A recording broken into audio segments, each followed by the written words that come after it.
Isaïe chapitre 66. Nous commençons au verset 2. Toutes ces choses, ma main les a faites, et toutes ont reçu l'existence, dit l'Éternel. Voici sur qui je porterai mes regards, sur celui qui souffre et qui a l'esprit abattu, sur celui qui craint ma parole. Amen. Alors, dans la méditation, le Seigneur m'a donné, même pour mon passage à l'hôpital, de voir ceux qui souffrent et qui n'ont pas reçu la parole. Et le Seigneur m'a donné de comprendre que nous avons pour devoir de commencer à porter le message. Nous allons, par la grâce de Dieu, ceux qui veulent être, si ça n'entre pas dans votre esprit, ça ne regarde pas. Ceux qui sont disposés, ceux qui savent qu'ils sont venus pour le service de Dieu.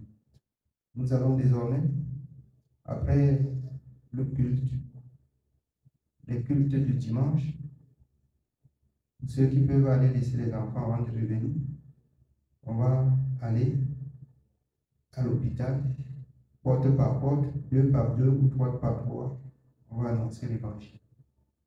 Le Seigneur a dit qu'il porte le regard pour ceux qui sont, commence pour ceux qui sont sourds et qui sont abattus. J'ai vu ce jeune homme qui a cassé un pied, l'os est cassé. J'ai parlé, j'ai vu comment sa maman, elle récite les sons, elle fait ceci, elle se bat pour que Dieu l'écoute. Quand j'ai parlé de Dieu, ils ont redoublé beaucoup de vigilance. Je trouve qu'il y a plusieurs personnes qui souffrent, certainement qui n'ont pas compris. Et Dieu voudrait, nous avons beaucoup conservé la parole pour nous. Je pense que c'est un message qu'il est temps pour nous de sortir aussi au secours de ceux qui sont. Mais porter ce message, afin qu'ils aussi reçoivent, qu'ils croient, comme c'est écrit dans Ézéchiel, ou qu'ils ne croient pas, mais qu'on passe le message. On va commencer par là. Et j'étais en train de voir, désormais même à Badon, même à l'hôpital là-bas, on va partir, dans des endroits, on va partir. On ne va plus aller rester pour ceux qui viennent à l'église s'asseoir et discuter. Mais nous avons le temps de racheter le temps pour faire ce que le Seigneur a recommandé d'ici. Aller partout et porter le message.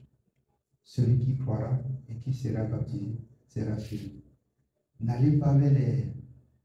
Il a dit qu'on n'aille pas vers les pharisiens, allez vers les brebis de la maison d'Israël égarées. Alors, ceux qui souffrent et qui sont abattus, c'est dans les douleurs, par moment, qu'on donne son attention à écouter Dieu. Dieu m'a donné de comprendre plusieurs choses. Dans ce qui m'est arrivé, il m'a donné de comprendre plusieurs choses. Il faut que tu souffres par moment pour comprendre, pour arriver à comprendre certaines choses. Donc, ceux qui sont volants, pour ceux qui veulent bien, même vers les 17h, on peut aller prendre tout le temps. 16h30, 17h, on prend tout le temps. On passe, on annonce la bonne nouvelle. On annonce. Et puis le Seigneur va nous donner la conduite. Que les gens croient ou que les gens ne croient pas. Allons vers ceux qui souffrent, qui sont abattus et qui crient vers Dieu. Amen. Nous prenons la parole de Dieu dans Tite, chapitre 2, partie verset 1. Tite, chapitre 2. Nous commençons au verset 1. Pour toi, dis les choses qui sont conformes à la saine doctrine. Amen. Pour nous, la seule chose que nous devons faire, que nous devions dire, c'est dire ce qu'on peut retrouver dans la saine doctrine.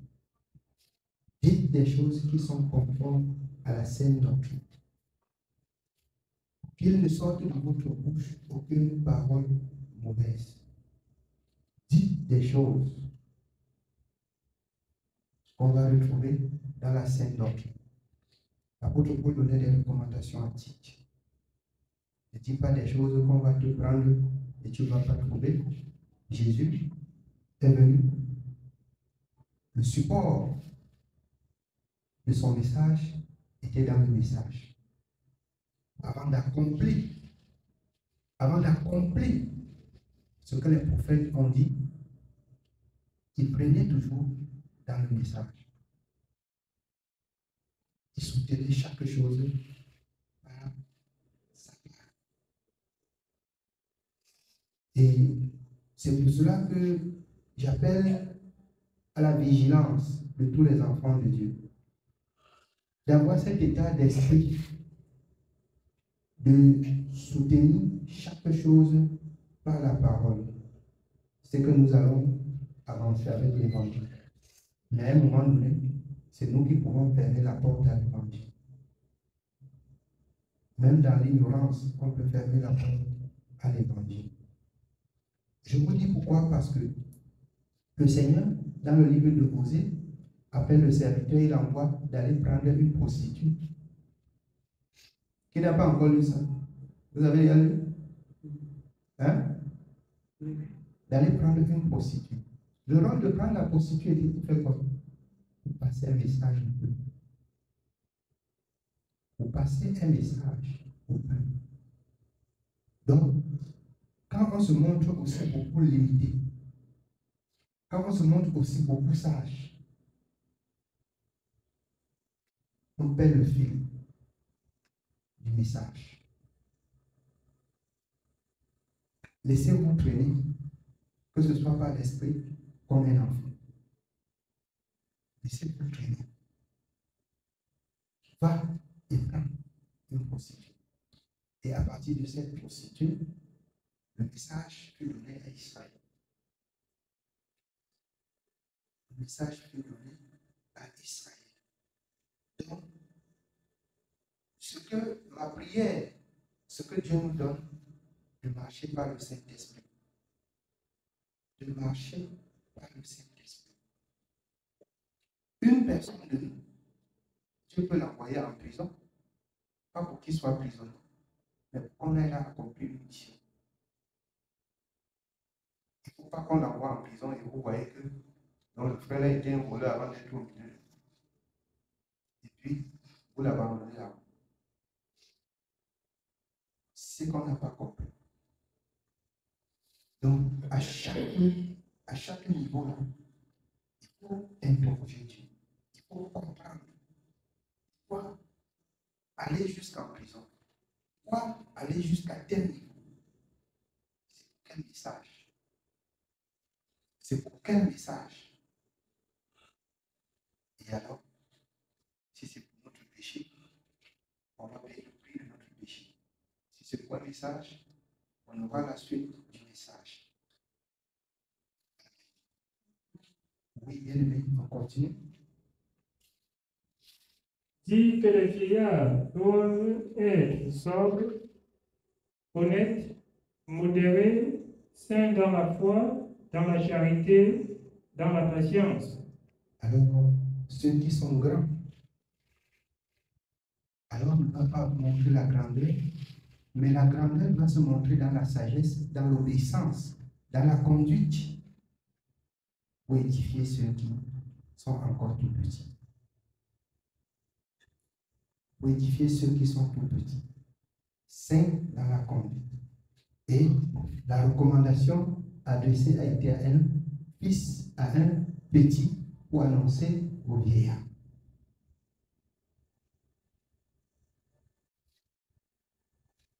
Alors, je voudrais voir dans ce message du jour que la sagesse n'est pas, c'est pas l'âge qui fait la sagesse. C'est pas ça. Or, qu'est-ce que la sagesse? La sagesse, ça vient de l'Éternel, de la parole, de la connaissance, et surtout quand il dit, il fait grâce et miséricorde à qui? Pour avoir de la sagesse, il faut se plonger dans les Écritures. Il faut entrer dans les Écritures. il faut s'enrôler dans les Écritures. S'il y avait quelque chose à cacher dans les Écritures, je ne pouvais pas vous pousser de lire ou bien vous manipuler, et c'est ce qui se passe. Mais le secret de la foi, c'est de lire. De la connaissance, c'est de lire. C'est de méditer. C'est de méditer. Vous méditez au moment où, bien aimé, on vous conduit hors de la parole.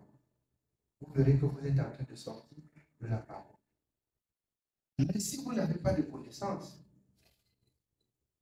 vous pouvez dire que vous sortez de la parole, alors que la parole, c'est là, et la parole parle.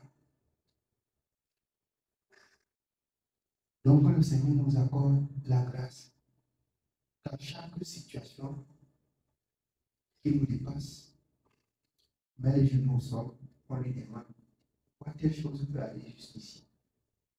Quoi telle chose peut être jusqu'ici? Et je pense, à partir de là, on peut, en avançant, mieux comprendre Dieu. Amen. Oui, on continue. Dit que les femmes âgées doivent aussi avoir l'extérieur qui convient à la sainteté, n'être ni médisantes, ni à donner au vin, qu'elles doivent donner de bonnes instructions dans le but d'apprendre aux jeunes femmes à aimer leurs maris et leurs enfants, à être retenues, chastes, occupées aux soins domestiques, bonnes, soumises à leur mari, afin que la parole de Dieu ne soit pas blasphémée. Alors, vous voyez, dans certaines contrées, on apprend plutôt aux jeunes comment ils doivent combattre leur mari. Dans les évangiles que vous comprenez dehors, comment ils doivent, bien aimer, s'imposer à leur mari. Mais ici, le Seigneur nous fait comprendre. Les femmes âgées doivent les exhorter à se soumettre. Je vais vous dire, la soumission est une arme très efficace. Si tu es faible devant ton mari, Dieu prend ta défense. Mais si tu es forte, Dieu t'abandonne. Si tu sens que tu as la force, Dieu te laisse. Mais si tu sens que tu es faible, il est le Dieu des faibles. Il est le Dieu des faibles. C'est ici la parole de l'Éternel. Devient être ceux-là qui connaissent, qui ont la maturité du foyer, apprendre avec l'âge que vous avez passé dans le foyer, à ceux qui viennent d'entrer dans le foyer, d'avoir une conduite modérée, de savoir obéir, et là, l'instruction aux enfants, aimer le mari, même si le mari est voyou. L'aimer.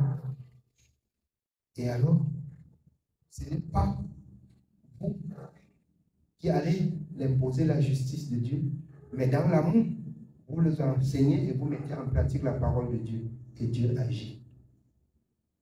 Donc, il n'y a pas un homme, il n'y a pas une femme qui peut agir à la place de Dieu. Dieu, on ne l'aide pas. On ne l'aide pas. Si vous voulez aider une personne, priez pour lui.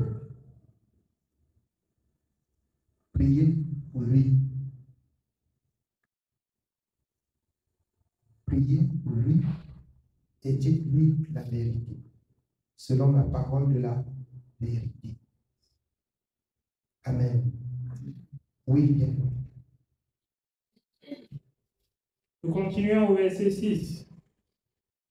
Exhorte de même les jeunes gens à être modérés, te montrant toi-même à tous égards un modèle de bonnes œuvres et donnant un enseignement pur, digne. Les jeunes gens à être modérés. donnant un enseignement digne et pur. Dans cette parole, convenez avec moi, on augmente et on ne renchérit. Ne dis pas ce que Dieu n'a pas dit. Ne dis pas ce que Dieu n'a pas dit. Dis ce que Dieu a dit. Tu t'arrêtes sur ce que Dieu a dit. Ce que Dieu a dit, c'est ce que Dieu a dit. Alors, l'œuvre d'un bon évangéliste, c'est ça. Quand on a envoyé quelqu'un d'aller donner ce micro à Mathurin, il pas Mathurin, mais tu m'as envoyé de le micro. Je n'ai pas besoin de savoir ce que Mathurin va faire avec le micro. Je donne comme on m'a envoyé d'aller lui donner. J'ai été fidèle à mon message. Si Mathurin arrive maintenant, il veut dépiécer, il dépièce. S'il veut faire du micro n'importe quoi, il fait. Mais pourvu que je donne comme on m'a demandé de donner. C'est ainsi que le Seigneur nous exhorte à être fidèles par rapport dans le message. Amen. Oui, bien. Une parole saine, irréprochable, afin que l'adversaire soit confus, n'ayant aucun mal à dire de nous. Saine, irréprochable, n'ayant aucun mal à dire de nous. Parce qu'en fait, nous n'avons pas péché contre Dieu. Connaissons notre Dieu. Connaissons la justice de notre Dieu et la loi de notre Dieu. Si nous connaissons la loi de notre Dieu, je vous dis, celui qui ne pêche pas ne connaîtra jamais la chicote de la loi. La prison de Dieu n'est pas pour les justes, c'est pour les pécheurs. Dieu n'est pas corrompu. Sa prison, c'est pour les pécheurs. Il n'est pas corrompu. C'est dans le monde que même les justes, si ce n'est pas la grâce de Dieu, vont se retrouver en prison. Parce qu'ils sont corrompus. Mais chez Dieu, la corruption, là, ça ne passe pas. Ça ne passe pas. Et c'est pour cette raison qu'on pousse les enfants de Dieu à porter le regard dans la parole. Voyant, lisant la parole de Dieu dans 1 Corinthiens 4, l'apôtre Paul, alors, peu importe ce que les hommes disent de lui, il ne s'occupe pas de ce que les hommes disent de lui. Il craint une seule personne, son Dieu. Lisez 1 Corinthiens 4, à partir du verset 1.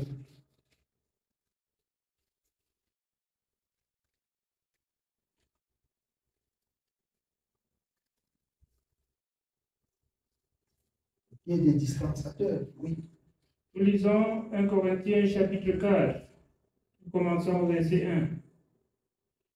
Ainsi, qu'on nous regarde comme des serviteurs de Christ et des dispensateurs des mystères de Dieu. Du reste, ce qu'on demande des dispensateurs, c'est que chacun soit trouvé fidèle. Alors, un enfant de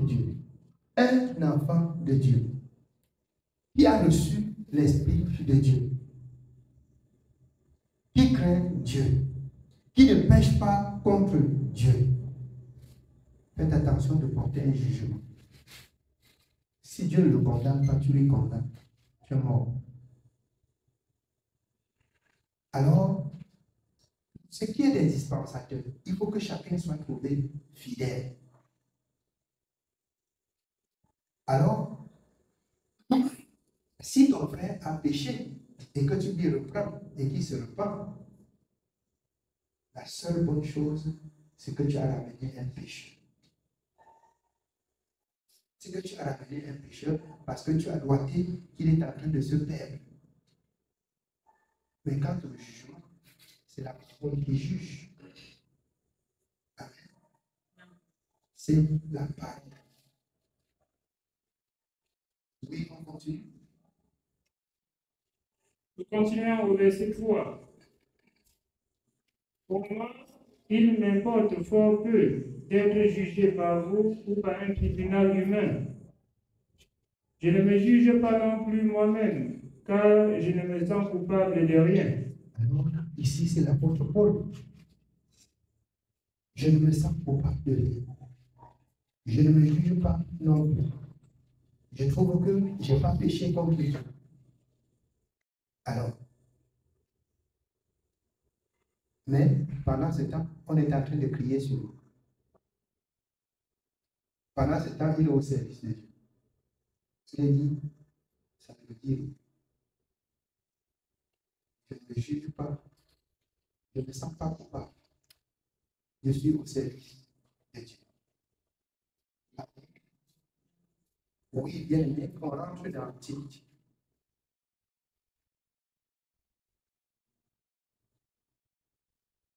Continuons dans le titre, au verset 9.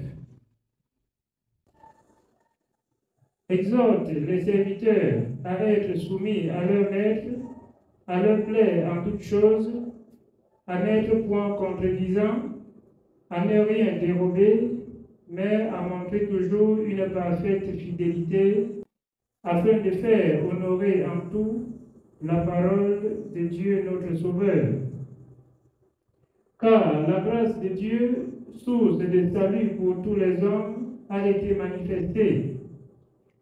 Elle nous enseigne à renoncer à l'impiété et aux convoitises mondaines et à vivre dans le siècle présent selon la sagesse, la justice et la piété, en attendant la bienheureuse espérance et la manifestation de la gloire du grand Dieu et de notre Sauveur Jésus-Christ, qui s'est donné lui-même pour nous afin de nous racheter de toute iniquité et de se faire un peuple qui lui appartienne, purifié par lui et zélé pour les bonnes œuvres.